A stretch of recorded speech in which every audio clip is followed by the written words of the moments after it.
रहेगा तो हम नहीं बोल सकते हैं। और पहली कंडीशन ये है, और दूसरी कंडीशन ये है कि इसके जो डिग्री है, मतलब ये जो इक्वेशन होना चाहिए पॉलिनोमियल इक्वेशन होना चाहिए in algebraic, algebraic polynomial equation in X one Y. चलो स्टेटमेंट लिख लो, स्टेटमेंट भी लिख ही डालो, क्योंकि वो ओरिजिन से पास करेगा टेंजेंट तो ऑब्वियस बात है उसका कांस्टेंट टर्म नहीं रहेगा, कभी नहीं रह सकता है कि नहीं। और कौन सर सा, आपने सबसे लास्ट में क्या लिखा है, इक्वेशन कैसे लिखी है? अरे वो तो फॉर्मूला एक्स एक्स वन वाला फॉर्मूला नहीं बताए थे, भूल गई क्या? अरे स्ट्रेट लाइन बताए थे ना जी। सर हाँ। फोर प्लस फिर ये लिखना है ना, एक्स प्लस। अरे जा करके लिखो तुम, जो स्ट्रेट लाइन में मैं लिखवाया था ना, कैसे लिखवाया था उस तरह से लिख के देखो, आपको दिख जाएगा। टू, जी वाला जो लिखते थे ना, एक्स वाला जब लिखते थे तो x plus x one by two लिखते थे ना जी। Yes sir. तो वही लिखा हूँ। हाँ, कोई कुछ और बोल रही थी, बोलो। सर ये जो कर्व है, कर्व के इक्वेशन में अगर कांस्टेंट टर्म आएगा तो उसकी कोई भी टेंजेंट ओरिजिन से पास नहीं करेगी ना। ऑब्वियस सी बात है, यदि कर्व का इक्वेशन में वो टेंजेंट यदि कर्व पर है तो उस कर्व ऑब्वियस सी बात है ओरिजिन से पास करेगा ही करेगा, तो सी की वैल्यू तो होगा ही नहीं ना। समझ गई? Yes sir. जैसे देखो सर रिकॉर्ड कर लेना। ठीक है, तो स्टेटमेंट लिख लो, लिखो कि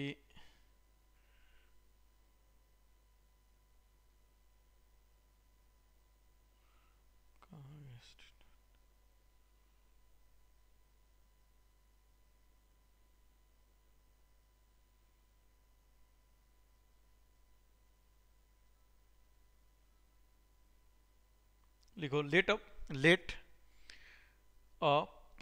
an algebraic polynomial function passes through origin, let an polynomial algebraic function passes through origin, इसमें लिख भी दिया है कि origin से पास कर रहा है, ठीक है, तो ये कंडीशन होना चाहिए पहला।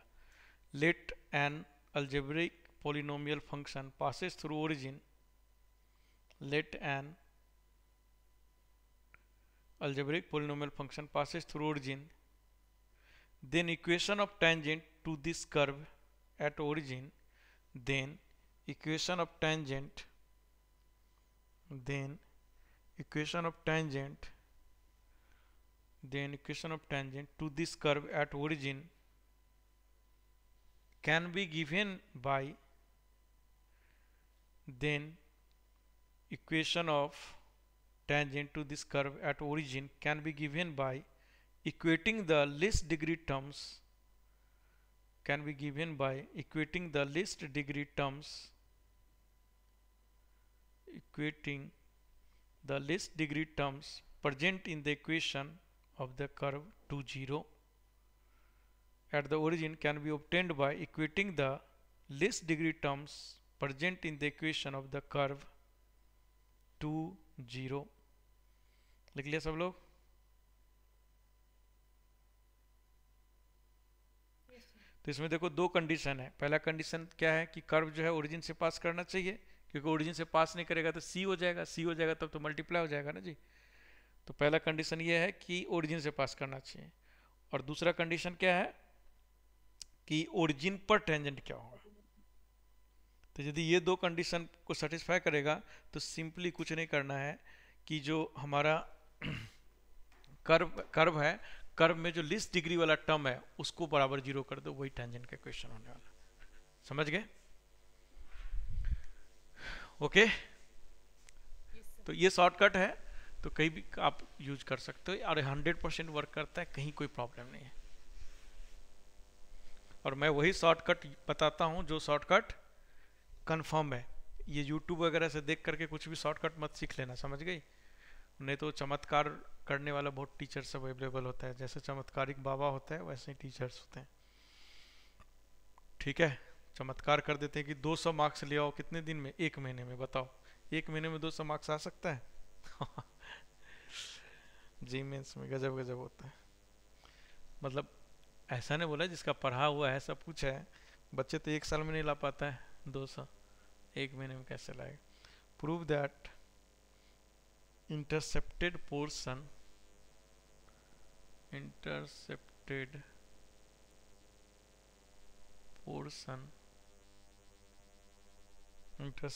portion of any tangent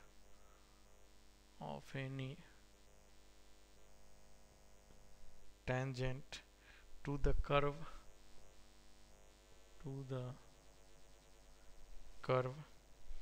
x के पावर 2/3 प्लस y के पावर 2/3 इक्वल टू a के power 2/3 between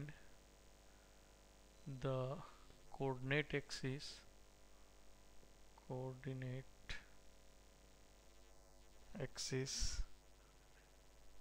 is of constant length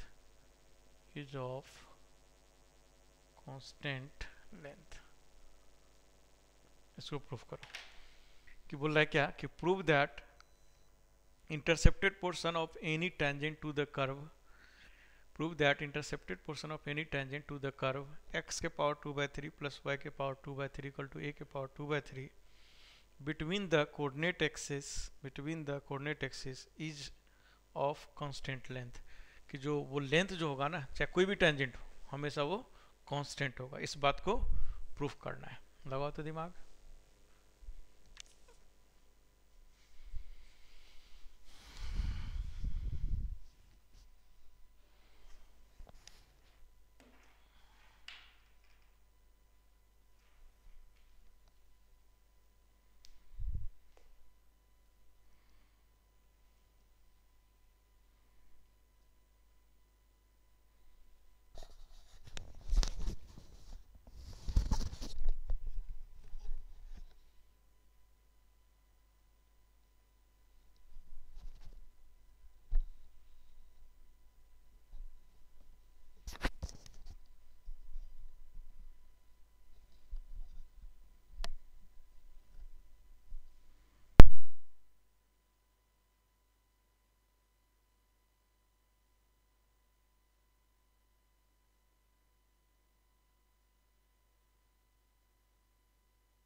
हाँ जी, आ गया क्या?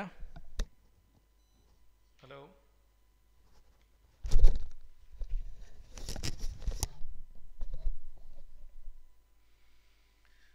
आवाज आ रहा है सबको? Yes sir. तो देखो एक छोटा सा पॉइंट लिख लो, ठीक है? हाँ हो जाएगा, कोई बड़ी बात तो नहीं है, ठीक है? क्या पॉइंट लिख लोगे, ठीक है? कि भाई जो हमारा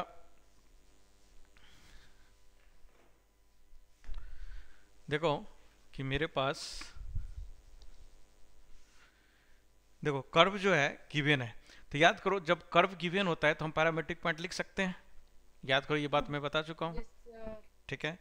और यदि आपको पैरामीट्रिक पॉइंट पता है तो आपको कर्व का इक्वेशन नहीं भी पता है ना, तब भी आप टेंजेंट का इक्वेशन लिख सकते हो कि नहीं।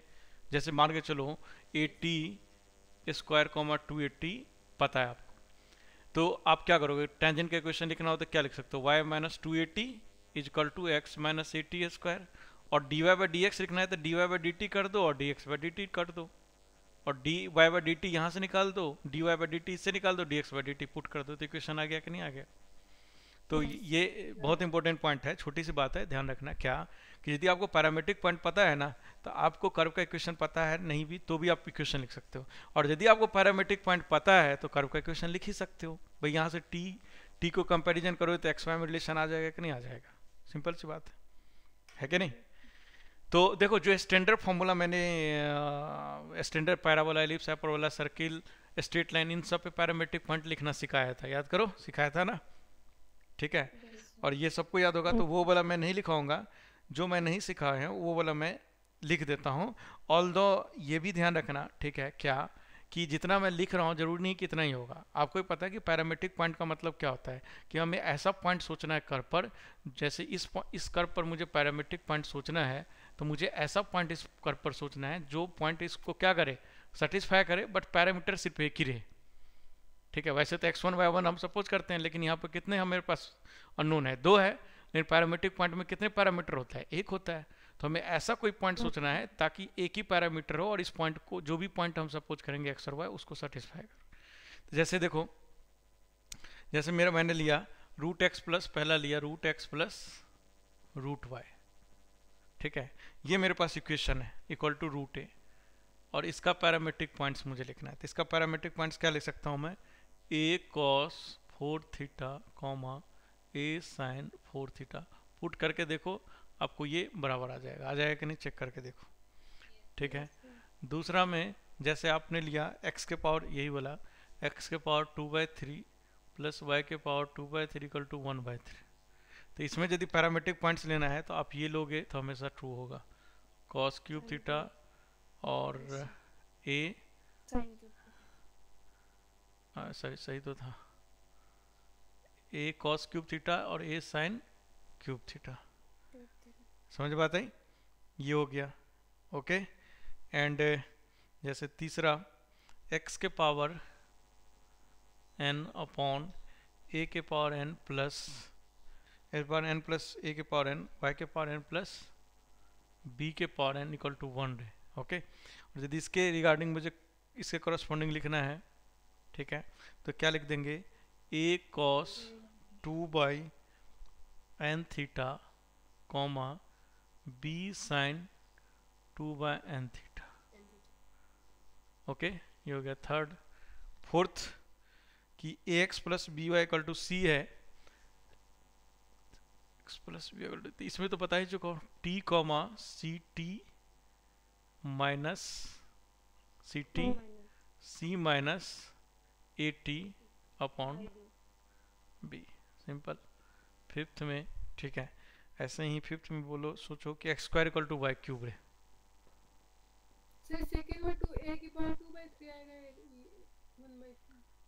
कहाँ पर 2/3, a के पावर भी 2/3 आएगा, तभी आएगा ना इक्वल, नहीं तो नहीं आ सकता। अब यदि ये रहे तो इसको क्या लिख सकता हूँ मैं, देखो क्या लिख सकता हूँ, टी क्यूब और टी स्क्वायर, है कि नहीं। देखो इस तरह से आप ढेर सारा सोच सकते हो, ठीक है ना। मैं कुछ लिख दे रहा हूँ, बट जरूरी नहीं है कि वहाँ पे कर्व जो आपको दिया रहेगा उसके अकॉर्डिंग आपको सोचना पड़ेगा, ठीक है। तो जैसे ये लिख दिया, तो ये इसका क्या लिख सकता हूँ मैं, a इंटू टी के power n comma a upon T के पावर m, ठीक है। सेवेंथ में a स्क्वायर बाय, ठीक है, a square by x square plus b square by y square equal to 1, suppose ये है, तो इसको मैं क्या लिख सकता हूँ, a sec theta comma b cosec theta, sec theta comma b cosec theta, और भी कुछ लिखूं, काफ़ी है, और तो आप लोग को लिखा ही दिया हूँ। X square minus X square minus Y square equal to A square, तो पता ही आपको कि ए सेक थीटा एक कॉमा sec theta, एक tan theta, B cosec theta, अच्छा B tan theta, a tan theta। A tan theta, बिल्कुल सही Identity. है कि नहीं। इस तरह से आप जो भी इक्वेशन गिवन हो ना, तो आप लिख सकते हो ढेर सारे पॉइंट्स को, मतलब ढेर सारे पॉइंट्स हम सपोज कर सकते हैं अकॉर्डिंग टू कर्व। आपको बस यही नोटिस करना कि जो भी आप पॉइंट ले रहे हो इसको सेटिस्फाई करना चाहिए, और सिंगल पैरामीटर होना चाहिए। देखो सिंगल पैरामीटर है, दैट्स इट, इतना ही ध्यान रखना है, रिमेनिंग तो कोई बात ही नहीं है। समझ गए सब लोग, समझ में आ गया, ठीक है। अब ये बात समझ में आ गया, ठीक है, तो सोच के देखो कि अब मुझे बोल क्या रहा है कि कोई कर्व है, मान ले ये कर्व का एक कुछ भी कर्व है, वैसे ये ऐसा कर्व नहीं होता है बट मान लेना, तो ऑब्वियस बात है ये पॉइंट हम क्या सपोज कर लेंगे, ये वाला पॉइंट। तो ये पॉइंट सपोज कर लो A cos cube theta comma B sine cube theta, B नहीं ए ही, ए साइन क्यूब थीटा, ये सपोज कर लो। और ये सपोज करके आप क्या करो, टेंजेंट का इक्वेशन लिख दो, है कि नहीं। टेंजेंट का इक्वेशन लिख सकते हैं, अरे है कि नहीं।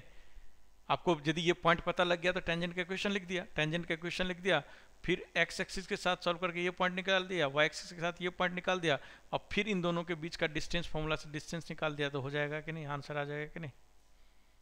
समझ में आया, और वो कांस्टेंट हो जाएगा। कर लोगे, ऐसे ही की है ना। सर एक बार repeat कर दो. मैंने बोला क्या कि क्या बोला है कि prove that the intercepted portion of any tangent to the curve this between the coordinate axis is constant length. तो मैंने क्या किया, ये जो टेंजेंट का इक्वेशन लिखने के लिए मैंने ये पॉइंट सपोज कर लिया, क्योंकि कर्व मेरे पास ये गिवन है, तो कर्व गिवन है तो पैरामेट्रिक पॉइंट मैं ये सपोज कर सकता हूँ, है कि नहीं। Yes sir. तो पैरामेट्रिक पॉइंट ये सपोज कर लिया, और ये पैरामेट्रिक पॉइंट सपोज करके, ठीक है, ये पैरामेट्रिक पॉइंट सपोज करके मैंने क्या किया कि टेंजेंट का इक्वेशन लिख दिया।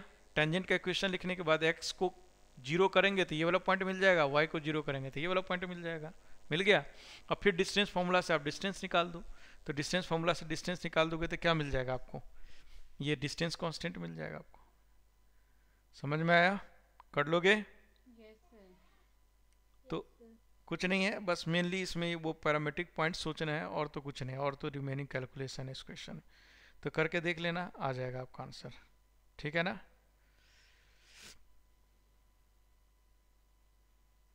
समझ गए, आगे बढ़े, Yes sir। ठीक है। तो एक और क्वेश्चन लिखो, prove that area formed by x axis comma y axis, और सर वो कांस्टेंट डिस्टेंस क्या होगा। कांस्टेंट डिस्टेंस क्या होगा ये बताओ। ए ए आ रहा है, हाँ, कांस्टेंट डिस्टेंस ए आ रहा है इस केस में। नेक्स्ट क्वेश्चन लिखो, prove that area formed by x axis comma y axis, area formed by, prove that area formed by x axis comma y axis and any tangent to xy equal to c square and any tangent to xy equal to c square and any tangent to xy equal to c square is constant. फिर से पहले से Prove that area formed by x axis comma y axis and any tangent to xy equal to c square, याद करो xy equal to c square था hyperbola, तो उसमें parametric point क्या होगा, खुद ही सोच के देखो, आइडिया लग जाएगा, ठीक है। Any tangent to X Y equal to C square is constant, parametric point क्या होगा जी X Y equal to C square में, सी टी, और सी बाई टी। हाँ सी टी और सी बाई टी, बिल्कुल। तो ये आप खुद भी सोच सकते हो, तो करो तो इस क्वेश्चन को, देखो आ जाएगा आंसर।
एरिया कांस्टेंट आएगा और 2c²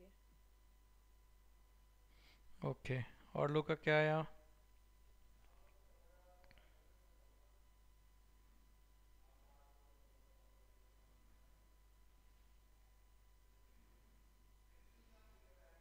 सर यही आएगा।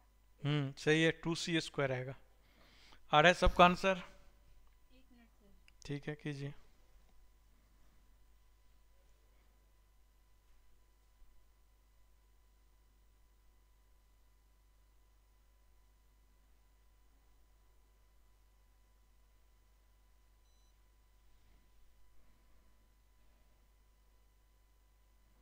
यस सर, आ गया 2c²।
सबका आ गया?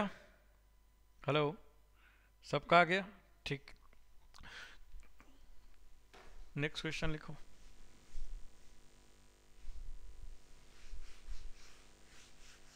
देखो, अब इस तरह से मैंने 5-10 आपको लिखा दिया, बट याद रखना कि हर कर्व के लिए अलग अलग आता है। तो कर्व रहे तो आप खुद ही दिमाग लगाना कि हम पैरामेट्रिक पॉइंट्स कैसे पता लगाएं।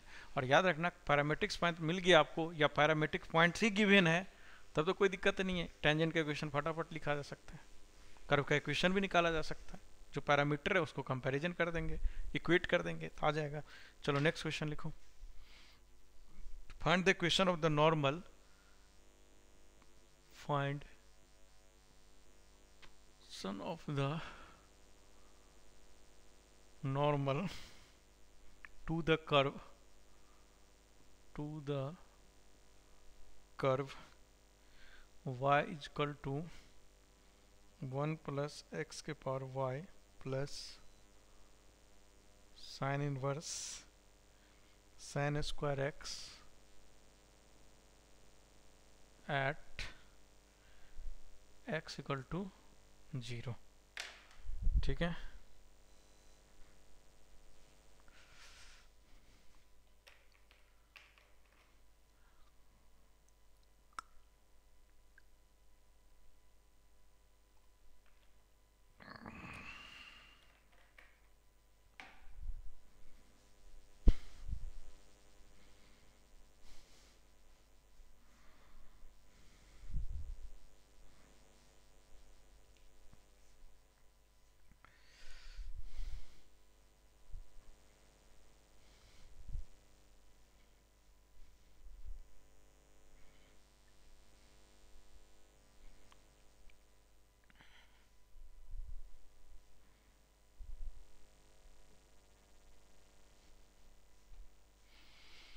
लगा दिमाग, ये सारे क्वेश्चंस प्रैक्टिस करना है बस।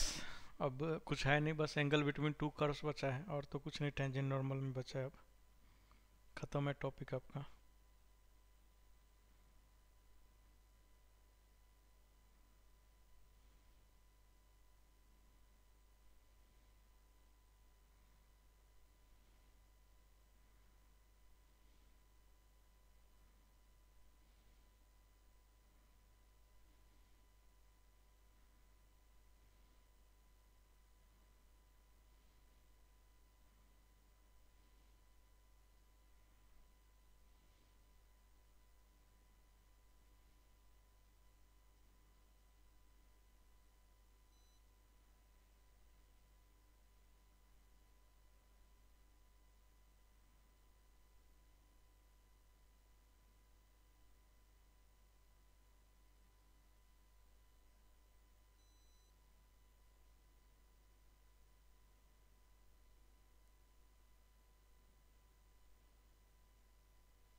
एक्सिस।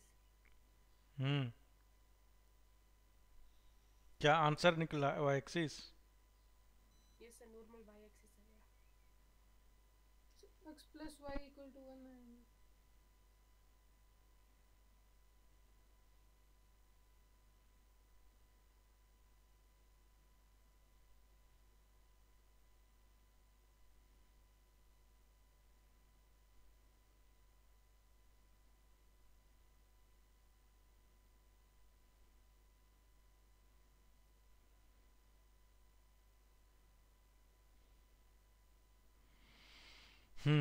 आंसर फाइनल है। देखो इसमें थोड़ा डिफ्रेंशिएशन तगड़ी वाली है कि नहीं? आंसर तो है x plus y equal to 1। क्यों, आप लोग का गलत क्यों आ रहा है? थोड़ा, यस। अच्छा ये आया, करेक्ट है। इंटीग्रेशन थोड़ा सा अच्छी वाली है, मतलब उतना भी अच्छा नहीं है लेकिन कॉम्प्लेक्स है थोड़ा सा। x plus y equal to 1 कर लोगे? आगे बढ़ूं? सर वो कैसे आएगा? क्या बोली? सर बताओ आप। अब इसका डिफ्रेंशिएशन मैं करके बताऊं? चलो आप बोल रही है तो क्या करें? करूं? हेलो, करना है क्या? जल्दी बोलो। मेरे ख्याल से इसको तुम्हें घर पे ट्राई करना चाहिए, ठीक है? क्योंकि मेन डिफ्रेंशिएशन है और कुछ नहीं है इसमें। जिसका हो गया ठीक है, नहीं हुआ ना घर पे ट्राई करना, ठीक है ना? और बाद में एक्स पॉइंट जो मिल जाएगा आपको, पॉइंट क्या मिल जाएगा? x इक्वल टू 0 पुट करो तो y की वैल्यू मिल जाएगा। तो y क्या निकल जाएगा? x प्लस 1 प्लस, यहाँ करने का कोई फायदा नहीं, dy बाई डी एक्स निकालो और वहां पे जाके x को 0 करो, ठीक है ना? सर अगर इसमें x को सब्स्टिट्यूट करते तो y की वैल्यू भी तो निकालनी पड़ेगी फिर। नहीं तो बाद में क्या पता कि जब स्लोप निकाल रहे हो तो y वहां से हट जाए, क्या? और y नहीं हट रहा है तो निकाल दो y फिर, ठीक है? y निकालना है तो देख लो क्या होगा। 1 प्लस एक्स के पावर y, तो 1 प्लस एक्स के पावर y, तो ये x 0 है तो 1 के पावर y कुछ भी होगा तो 1 ही होगा, तो ये तो 1 चला जाएगा। और इसको लिखोगे तो साइन वर्स x 0, तो साइन 0, और साइन वर्स 0 क्या होता है? साइन वर्स 0 0, तो y 0 हो गया। तो पॉइंट कौन सा होगा? 0 कॉमा 0 पॉइंट हो गया। ये हो गया ना जी? सर 0 कॉमा 1 होगा ना। 0 कॉमा 1 क्यों? x 0 है तो y भी 0 आ गया ना? अच्छा सॉरी 0 कॉमा 1, y करेंगे तो 1 आएगा। हाँ सही बोल रहे, सही। 0 कॉमा 1 पॉइंट हो गया। अब डिफ्रेंशिएट करो, उसमें पुट करो। अब मेन तो डिफ्रेंशिएशन है, तो अब ये मेरे से क्या करवाओगे? करके देखना कल, ठीक है? नहीं होगा तो कोई डिफ्रेंशिएशन डाल देना ग्रुप पर। सर इसमें हम लोग x इक्वल टू 0 पहले ही पुट कर देंगे क्या? नहीं, मैं तो पॉइंट निकाल के बताया कि पॉइंट हमारा जो जिस पॉइंट पे टेंजेंट निकालना वो पॉइंट क्या हो जाएगा हमारा? 0 कॉमा 1 हो जाएगा। पहले पॉइंट तो अभी ना कभी तो निकालना पड़ेगा ना आपको, है कि नहीं? पॉइंट तो निकालना ही पड़ेगा कभी ना कभी, ठीक है? तो इसको कर लेना आप लोग, ठीक है? कोई किसी को डिफरेंशिएशन नहीं है? क्यों नहीं आएगा भाई डिफरेंशिएशन? नेक्स्ट क्वेश्चन लिखो। Find all the tangents through the curve, find all the tangents to the curve, find the all tangents to the curve y equal to cos x plus y, where x belongs to 0 से 4 pi, belongs to 0 से 4 pi, which are parallel to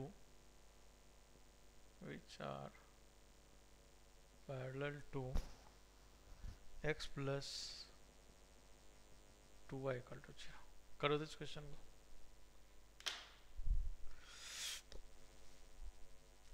अब main question ही है, कुछ नहीं है इस chapter में, ठीक है ना? क्वेश्चन ही प्रैक्टिस में, फिर एंगल बिटवीन टू कर्व्स खत्म, टेंजेंट एंड नॉर्मल।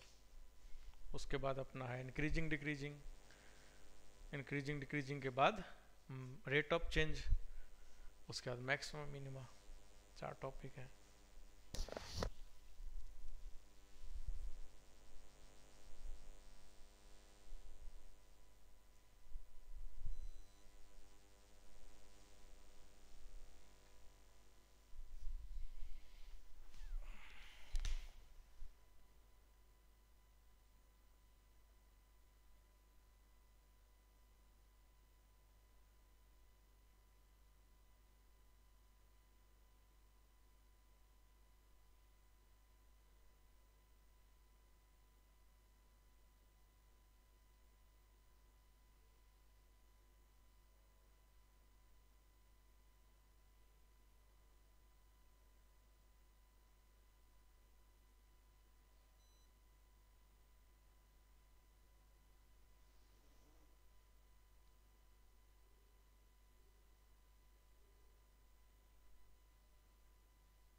आ गया आंसर।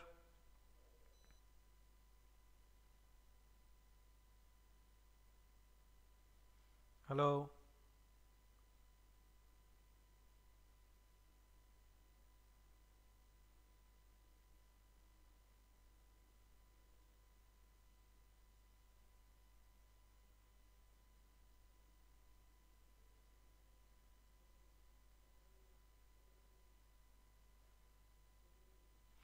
हाँ जी, किसका इसका आंसर आ गया, जल्दी बोलो।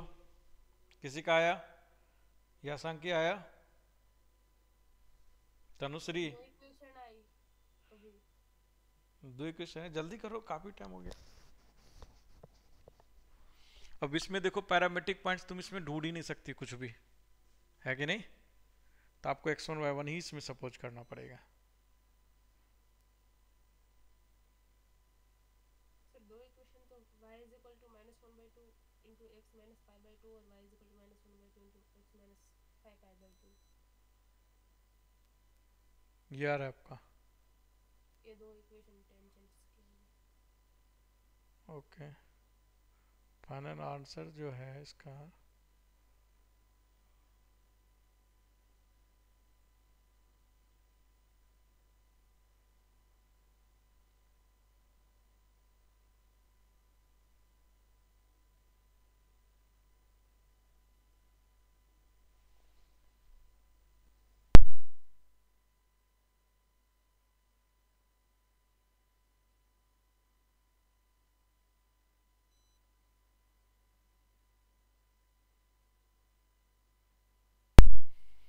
हाँ जी, तो जो फाइनल आंसर है आपका वो है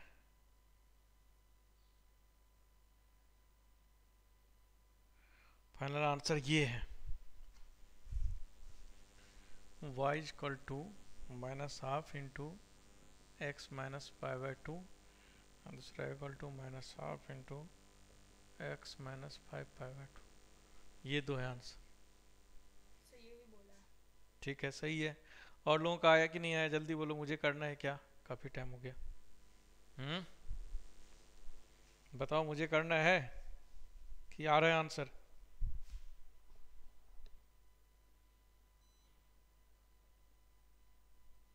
देखो सिंपल सिंपल क्वेश्चन है, पता नहीं क्यों इतना टाइम लगा रहे हो आप लोग।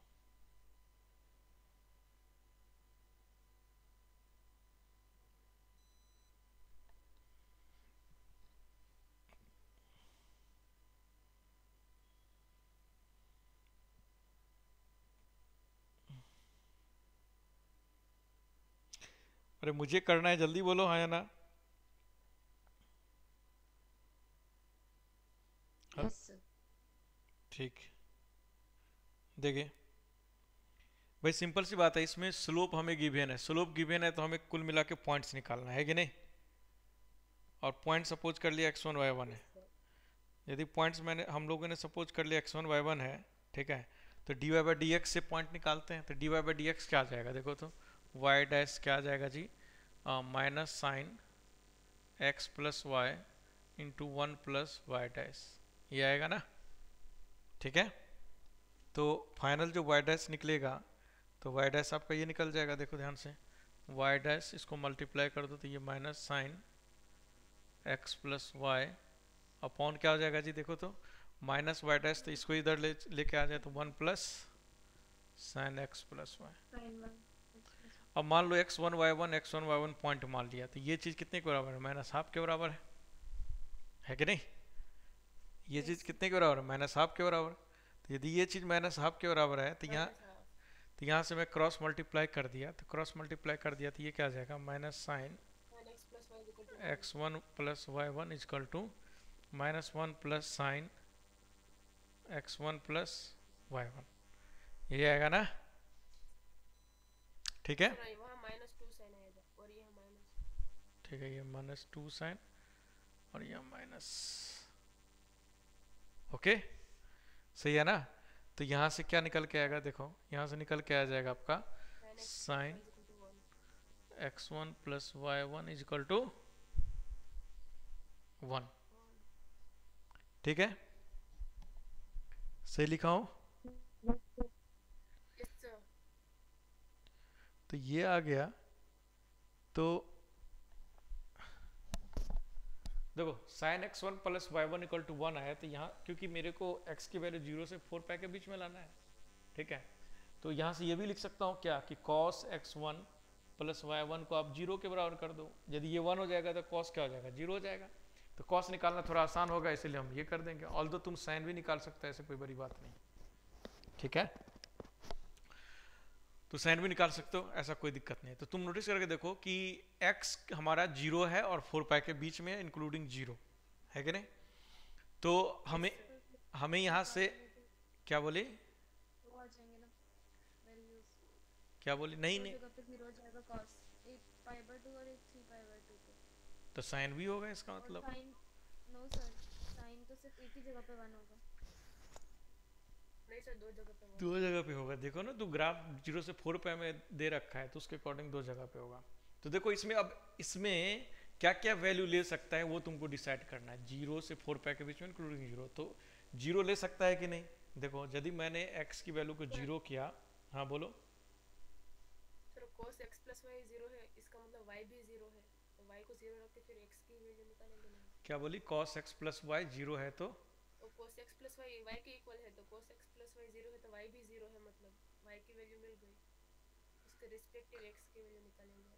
cos x प्लस वाई 0 है, हाँ ये भी बोल सकती है, सही बोल रही है, क्योंकि ये x1 y1 को सेटिस्फाई करेगा। तो यहाँ से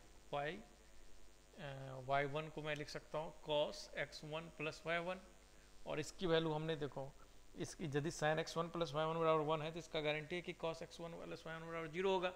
यदि ये 0 होगा तो यहाँ से y1 की वैल्यू हमने 0 निकाल दिया। अब हमारा y1 0 नहीं मिल गया, y1 यदि 0 मिल गया तो इसमें पुट करके क्या निकाल दो, x1, तो ये हाँ, तो 0 बराबर क्या हो जाएगा, cos x, तो cos x की वैल्यू क्या आ गया, 0। तो 0 कब कब हो सकता है, 0 से 4 पाई के बीच में cos। तो तुम नोटिस करके देखो, ये सॉरी ये तो साइन निकाल, 2n+1 ठीक है, ये तो एक तो यहाँ पे π/2 पे और एक 3π/2 पे, तो cos x क्या आ जाएगा, x बराबर π/2, और सर और दो वैल्यूज आएगी क्यों, yes sir, 0 4 पाई के बीच में, 4 अच्छा 4 पाई है ना, तो ये तो 2 पाई हो गया और 5 पाई बाई 2 और 2 पाई, π/2 तो देख लेना, फिर एक यहाँ पर हो जाएगा, एक यहाँ पर हो जाएगा, तो π/2 हो गया।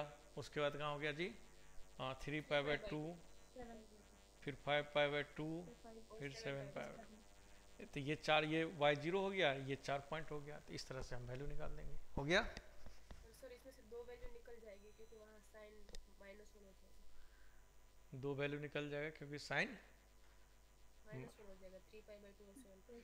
तो देख लेना, ये भी चेक करना पड़ेगा, ठीक है, क्योंकि पॉसिबल बोल रहा है तो ध्यान रखना है कि ऐसा नहीं 4 बोल देंगे। देखो ये सब्जेक्टिव में पूछ सकता है क्वेश्चन, या उसमें पूछ सकता है इंटीजर टाइप में कि नंबर ऑफ कितने टेंजेंट्स एग्जिस्ट करेगा।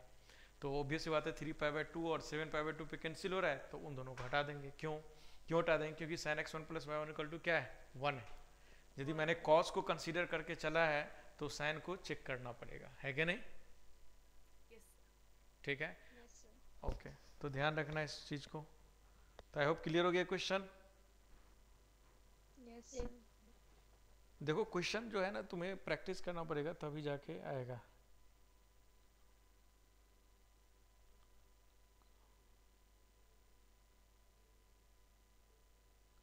चलो एक ये क्वेश्चन करो।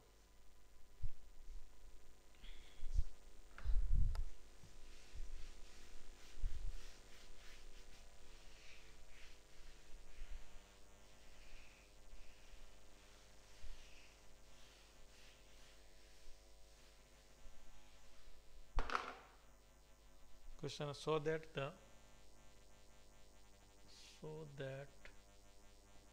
the tangent to the curve, tangent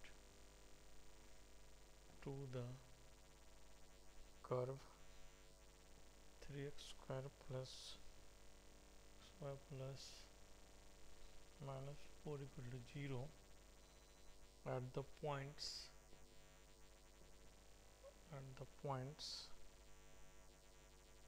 in which it is intersected by the line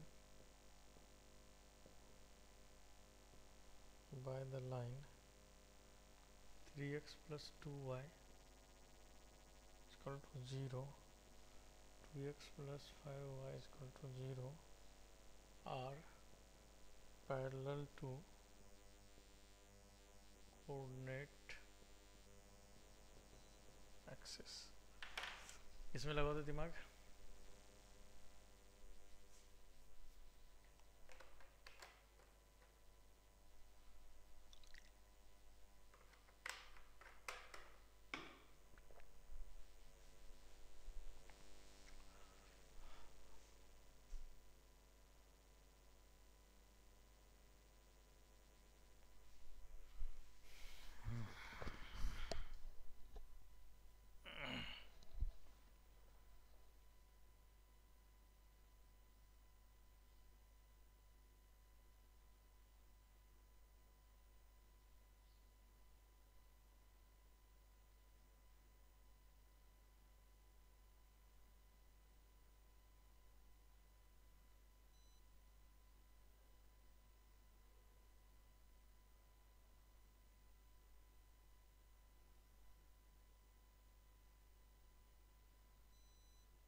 कुछ आया किसी का?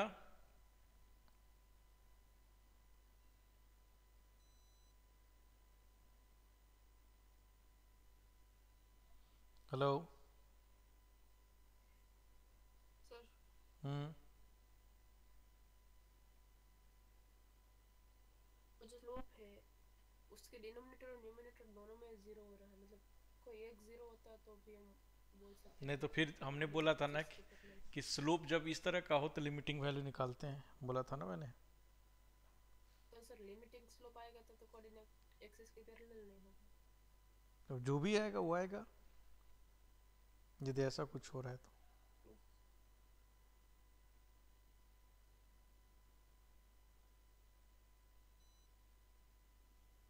नहीं सर आ गया, कैंसिल हो जाएगा, हो गया।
सर हो गया। और लोगों का आया?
हाँ जी, आया आंसर किसी का कुछ, कि मैं करूं? जल्दी बोलो।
अरे हो गया कि मैं करूं? जल्दी बोलो, आगे बढ़ना है, काफ़ी टाइम हो गया। हेलो, आया किसी का कि मैं करूं? जैसा तुम्हारा आ गया, और किसका आ गया? तनुश्री आया? ये सर आ गया। तनुश्री आया?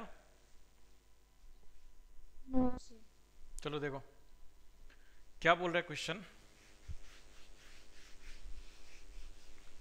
क्वेश्चन बोल रहा है कि so that the tangent to the curve, मान लेता हूं कोई भी कर्व है इस तरह का, ठीक है, और इस पर जो टेंजेंट है, ठीक है, इस पर जो टेंजेंट है, तो ये जो टेंजेंट है, ये मान लेता हूं टेंजेंट है,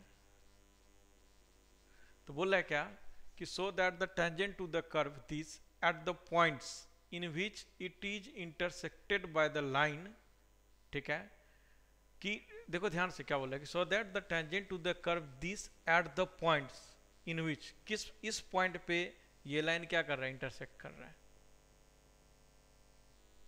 और ये भी लाइन क्या कर रहा है? Intersected by the line this and this and parallel to the coordinate axis, ये बात प्रूव करना है। ये बात बोल रहा है ना जी, बताओ आया ना? ठीक है। अब आगे, अब देखो यदि ये लाइन इंटरसेक्ट कर रहा है तो इसका मतलब क्या हुआ कि ये जो है यहाँ से हम पुट कर देते हैं इसमें वैल्यू, ठीक है, और पुट करके देखते हैं, ठीक है, तो इन दोनों को सॉल्व कर देते हैं।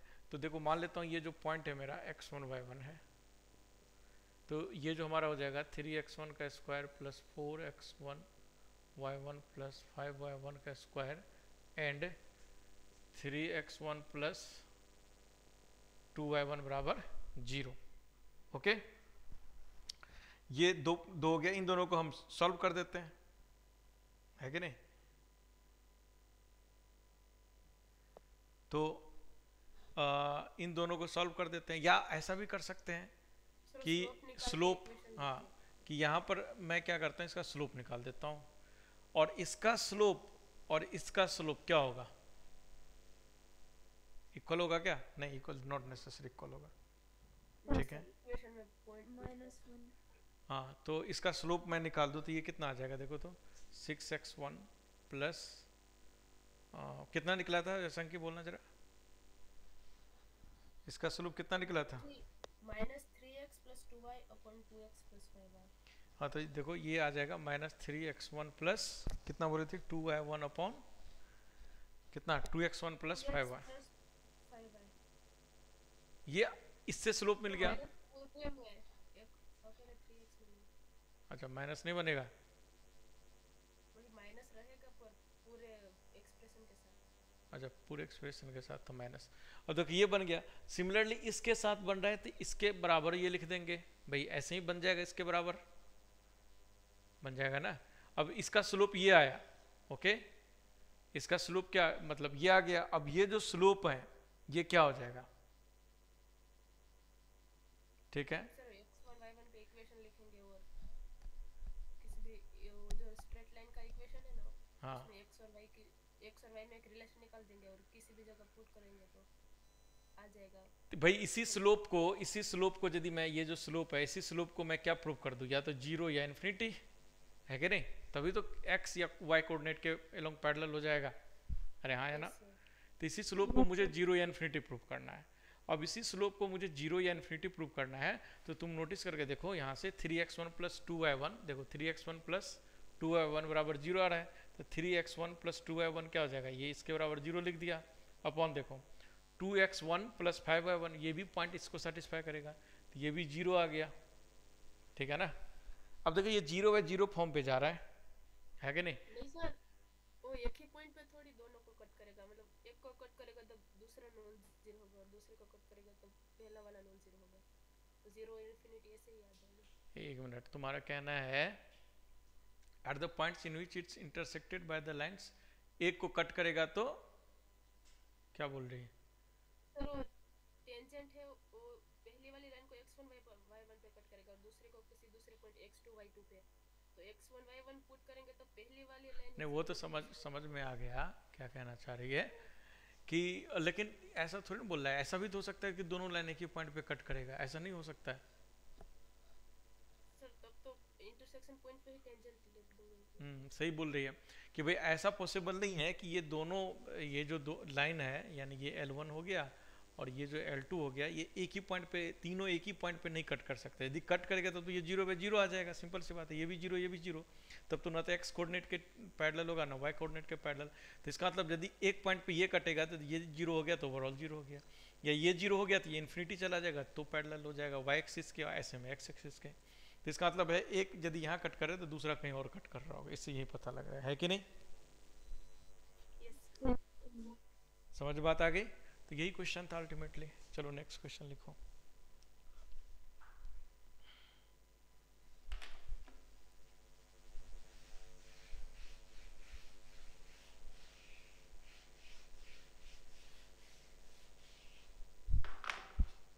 नेक्स्ट क्वेश्चन है कि the tangent to y is equal to ax square plus bx 7/2 at 1, 2 is parallel to the normal at the point -2, 2 on the curve y equal to x square 6x plus 10. Find value of a and b. Okay, इसको करो तो।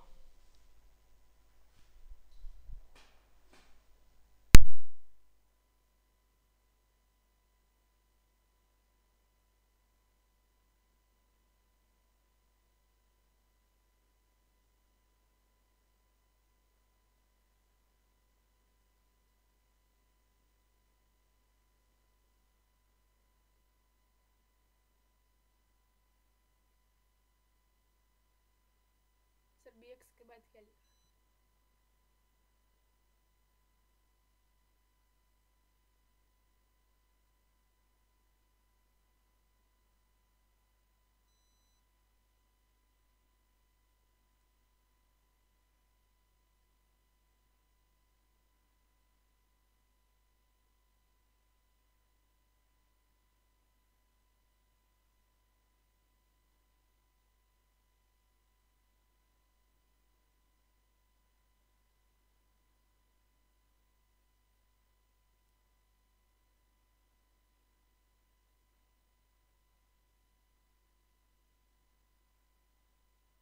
Sir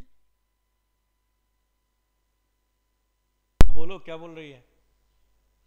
sir ये जो एक minute. नीचे वाला कर रहा है वो बता दीजिए एक बार। नीचे वाला कर्व है y equal to X square plus 6x plus 10, y equal to X square plus 6x plus 10, ठीक है। और सर ऊपर वाला? ऊपर वाला A X square plus B X plus 7/2। Okay sir.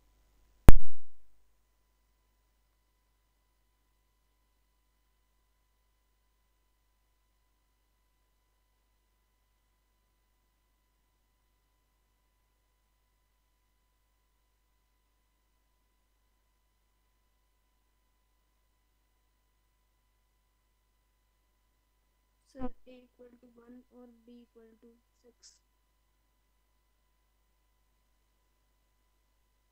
ठीक है, अभी आंसर बता रहा हूँ। नो से सॉरी दूसरा आएगा।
A7/2 और B-5।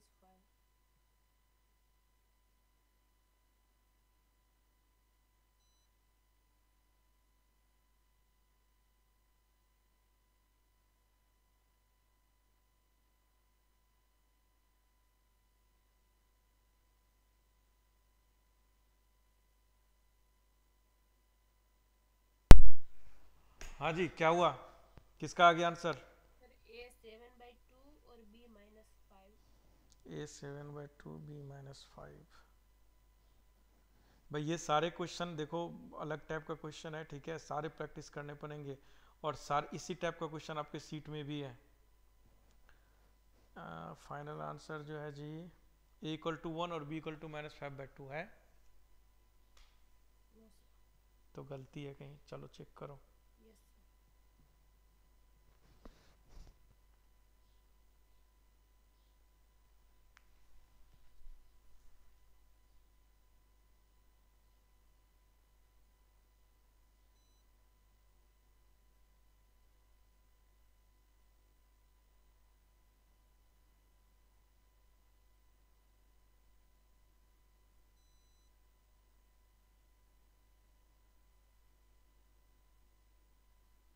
यस सर आ गया। ठीक है, और लोगों का आया? जल्दी दिमाग लगाओ सब लोग।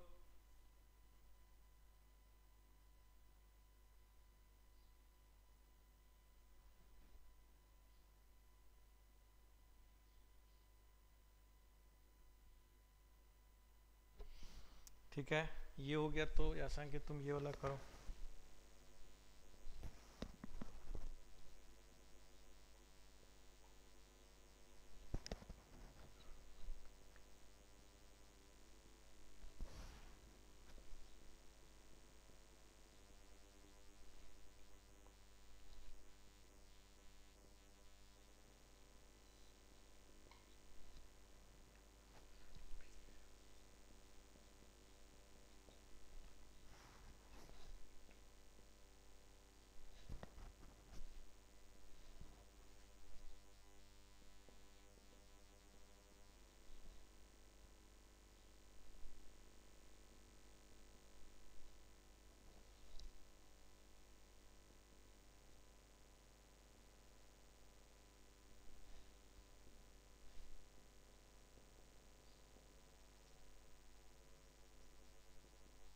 ओके, क्या सांकी तुमसे हो गया ऊपर वाला?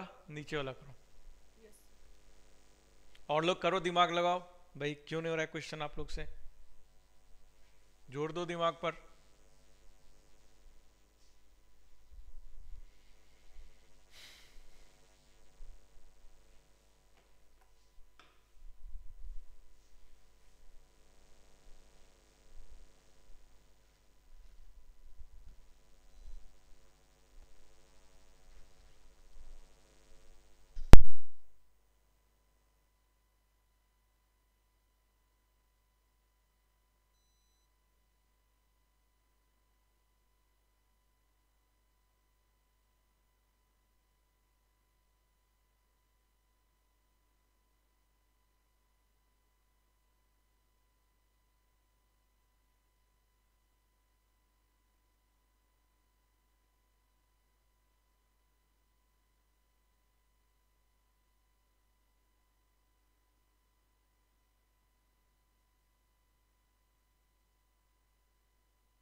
आंसर पहले वाला कहाँ है? आंसर सबका?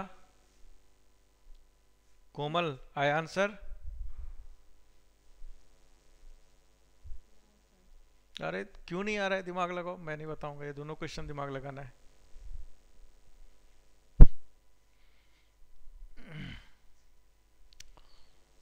क्या बोल रहा है कि the tangent to this at 1 2 is parallel to the normal at point this on the curve this. ठीक है, तो भाई टेंजेंट और पैरेलल निकालना है और उसके अकॉर्डिंग डिसाइड करना है ए बी की वैल्यू।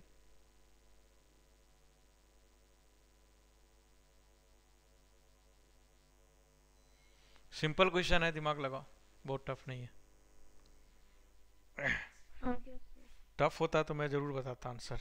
फर्स्ट वाले का आंसर क्या क्या बताया था जी, क्या बताया था, इसका आंसर क्या बताया था, जरा बोलना कोई। A is equal to 1 और B is equal to -5। हाँ, तो ए इक्वल टू 1 है, बी इक्वल टू -5। खुद करोगे तुम लोग, ये क्वेश्चन मैं नहीं करूंगा। और इसका आंसर आ रहा है -1/2, B is equal to -3/4 और C is equal to 3। 1 minute बता रहा हूँ आंसर इसका। इसका जो आंसर है कहाँ गया,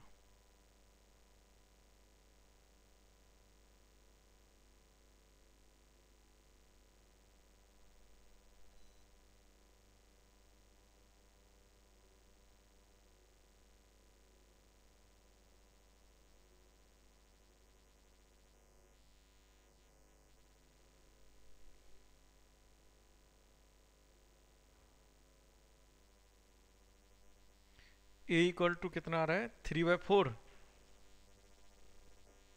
है। A is equal to -1/2 आ रहा है और B is equal to -3/4।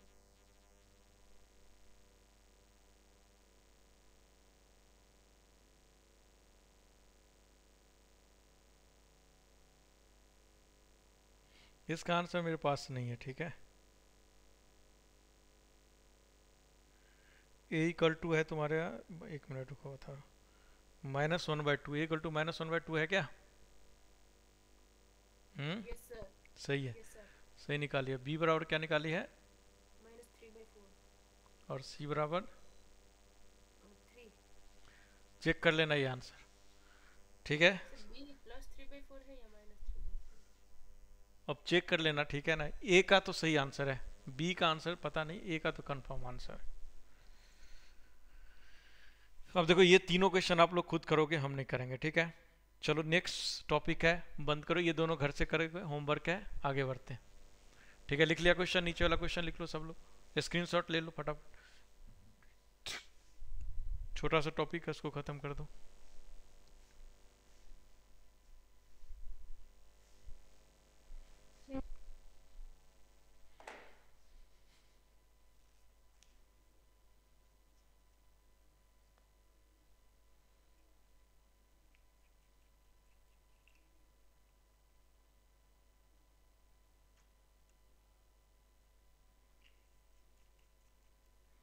चलिए देखिए, नेक्स्ट है angle between two curves. Heading दो, angle between two curves, angle between two curves.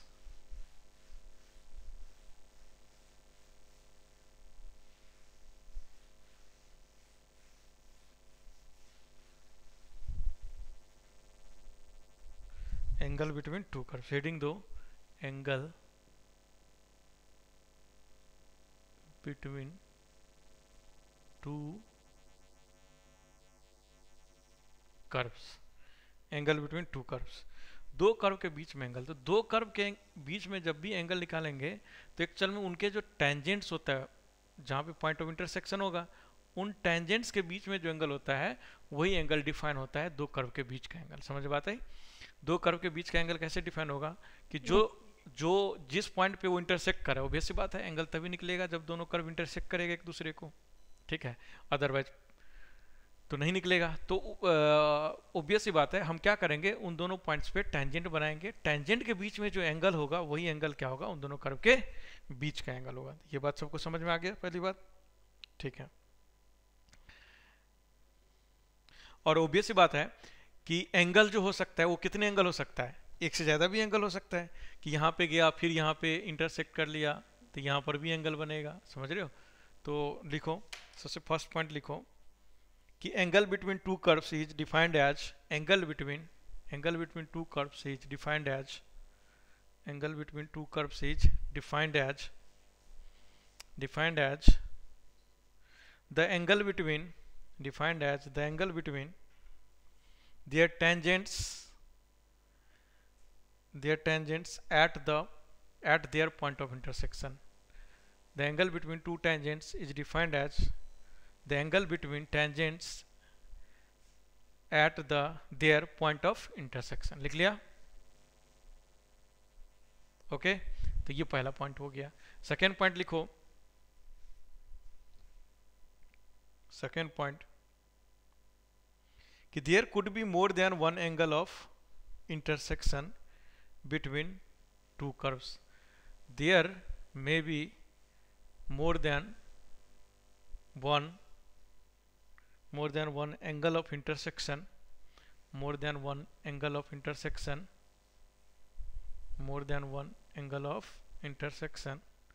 Between two curves. Okay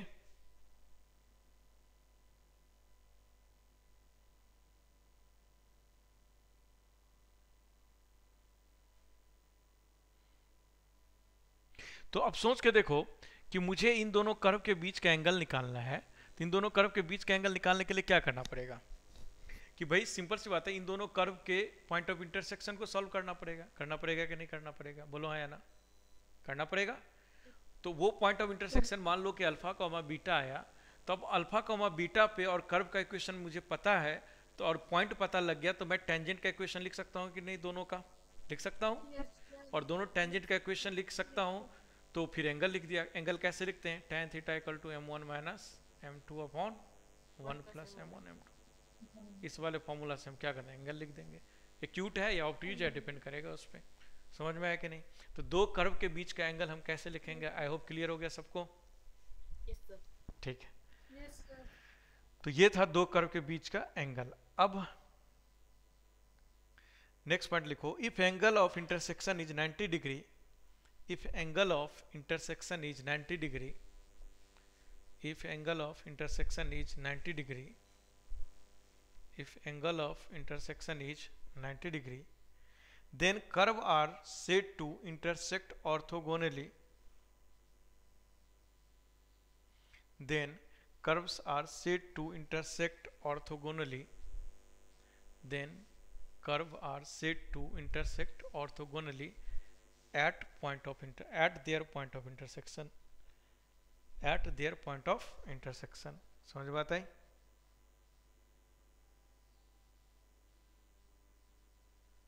sir एक बार रिपीट कर दो.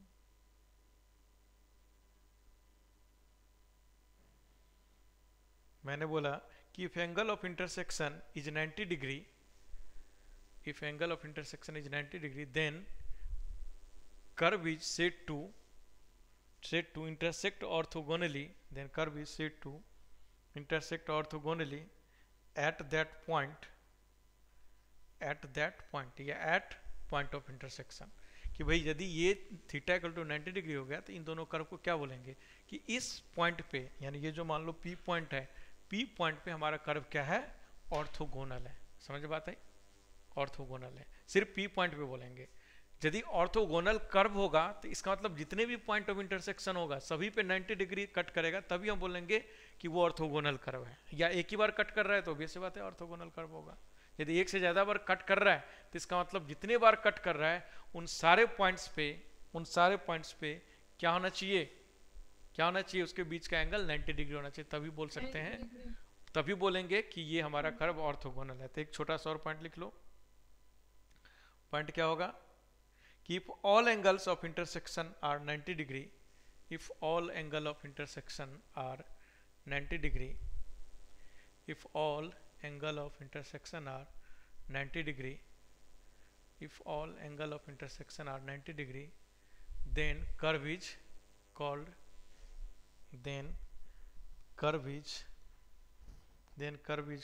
orthogonal curve. समझ गए?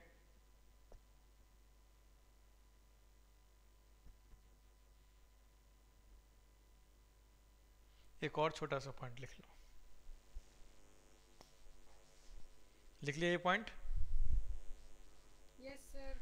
Yes sir. एक और छोटा सा पॉइंट लिखो कि if it is not possible to solve the equation या solve, if it is not possible to find the point of intersection, if it is not possible,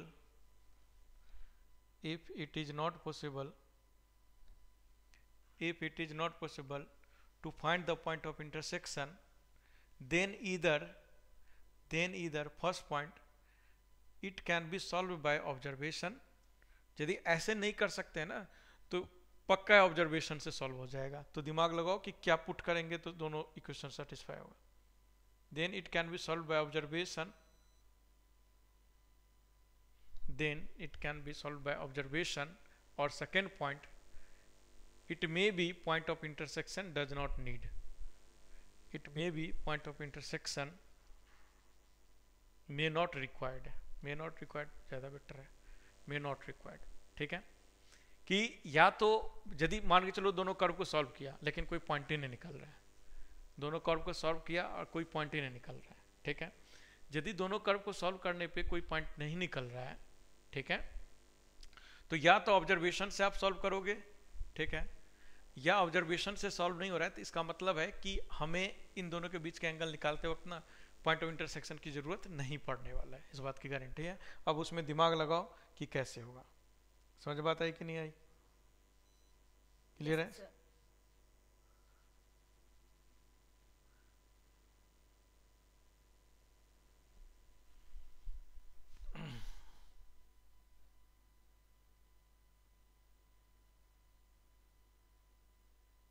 जैसे क्वेश्चन लिखो, find angle of intersection between e के power 1 minus x and y equal to ln x into. अब इसमें तुम point of intersection ऐसे निकालोगे ना तो आएगा ही नहीं, सॉल्व करके देखो नहीं आएगा, ठीक है, लेकिन ऑब्जर्वेशन से आ जाएगा। x की वैल्यू तुम 1 पुट करो, x की वैल्यू 1 पुट करो तो देखो आ रहा है ना दोनों इक्वल। सर x माइनस के e के पावर 1 माइनस एक्स,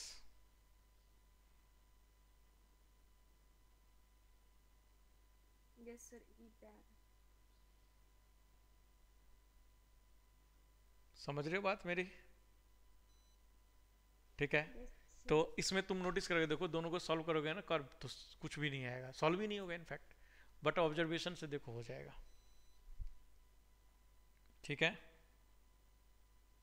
और बहुत ऐसे क्वेश्चन होगा, ठीक है, लूंगा मैं क्वेश्चन कि जहां पे तुमको ना जरूरत ही नहीं पड़ेगी, ठीक है, कि तुम्हें ये जो पॉइंट ऑफ इंटरसेक्शन निकालने की जरूरत ही नहीं पड़ेगी आपको, तो भाई निकल जाएगा, इसमें एंगल निकाल लोगे ना सब लोग। यस। तो चलो दूसरा क्वेश्चन करो। क्वेश्चन है, if the two curves C1, if the two curves x equal to y square and xy equal to k cut at right angles,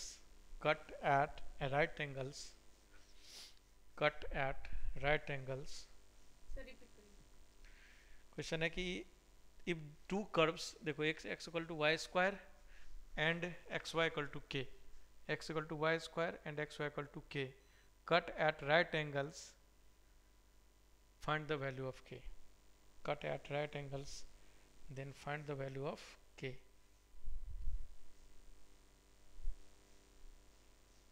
okay,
3 की पावर माइनस 3/2।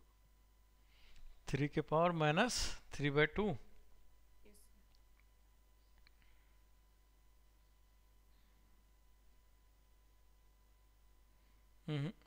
के की वैल्यू जो आ रहा है वो आ रहा है 1 ±1/2√2 ±1/2√2।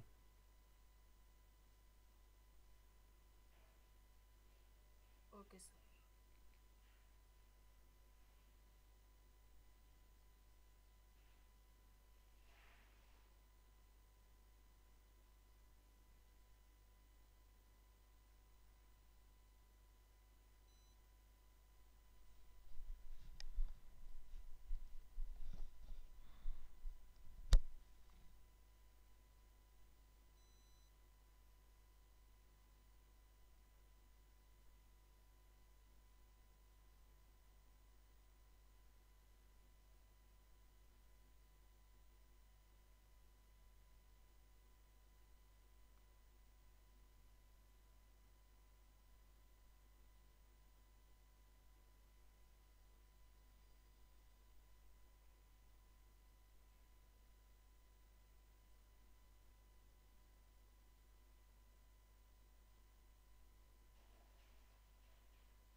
आया क्या?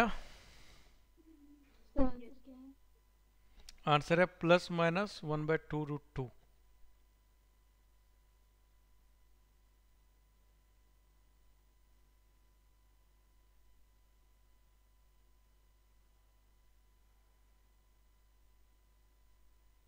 एक भाई।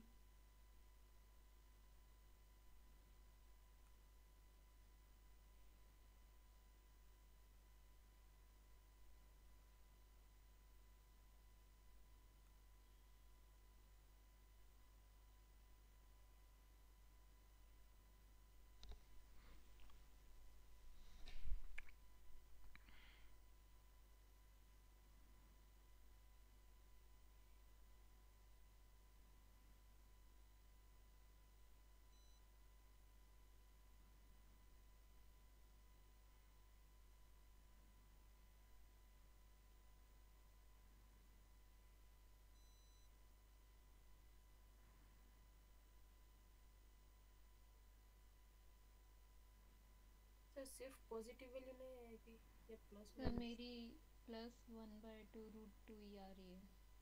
मेरे पास तो प्लस माइनस दोनों आ रहा है जी।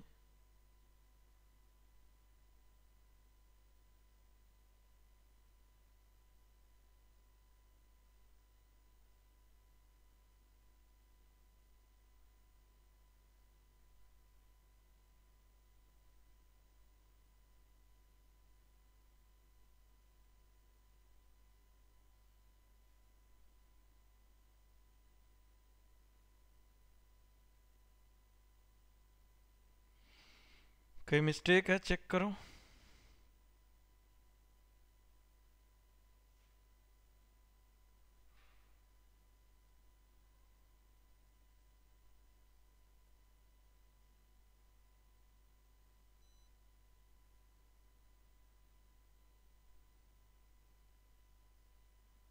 नहीं सर, दो ही आएगा प्लस माइनस। हम्म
एक पर दोनों आए। ठीक है, आना चाहिए, ये सिंपल क्वेश्चन है।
हाँ जी, आ गया, सबका आ गया।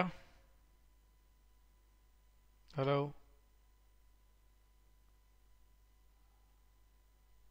सबका आ गया, जल्दी बोलो।